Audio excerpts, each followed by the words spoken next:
OK, well, let's stick with this story and speak to Alan Orr, who is the immigration chairman for the National Bar Association and the former president of the American Immigration Lawyers Association. He joins us from Eagleville in Tennessee. A warm welcome to you, Alan. So Donald Trump says this case fits the, quote, textbook definition of why the refugee program in the US was created.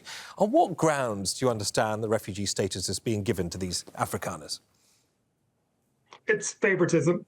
A clear favoritism and a preference for white individuals, because it clearly says white Afrikaners, which is sort of by their nature, but it isn't also consistent with the America First policy that he stated.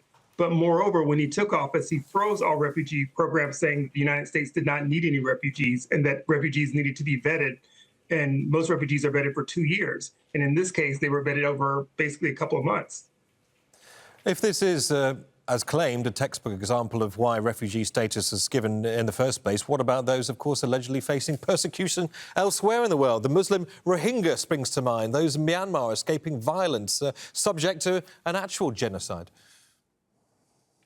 Absolutely. Where the planes actually stopped in Senegal is another example before they came to the United States of individuals who had already been vetted for refugees. The refugees that he froze when he became president, another example. I mean, just on Friday, he lost a court case where he needed to give 12,000 individuals who were already approved for refugee status and funded an opportunity to come to the United States. This is not about refugee status at all. This is a political statement.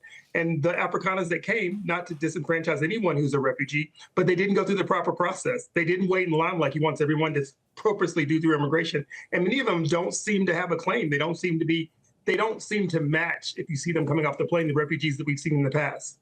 So this is immigration, you suggest, very much at the discretion of the president himself. And what we can see from the numbers actually arriving in the US, they appear to be modest. We understand less than a quarter of a flight full, according to tracking data. Do you think that this will open the floodgates for more Afrikaners wanting to head to the US? I think it will. I mean, they've already stated that this was the first flight. And I think it's a clear message from his senior advisors from when he first took over office. But I think what they're going to find out in the United States is that this is not like South Africa. The economy doesn't sort of still sway in their percentage weight here. And the modest money that they may have with them won't carry them very far in the United States. And they won't be able to have servants and maids here for the expenses that they were paying in South Africa. Now, the South African authorities vehemently deny that they are discriminating against Afrikaners, while the Afrikaners themselves claim that they've been denied jobs, that they've been ignored by the government. Is there any proof of deliberate and active discrimination on the part of the South African authorities to warrant this level of support being given by the United States?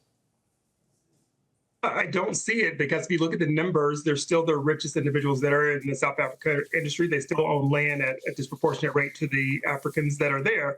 So I don't really see how I can substantiate the claims. And as we deal with our own truth and reconciliation with some of the past occurrences that happened in the United States, maybe they're just feeling disenfranchised because they're not getting the favoritism that they once had in the past. And there's no legal ground to give refugee status for that.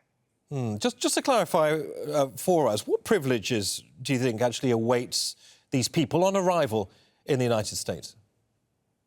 Well, it appeared that they were cleared always.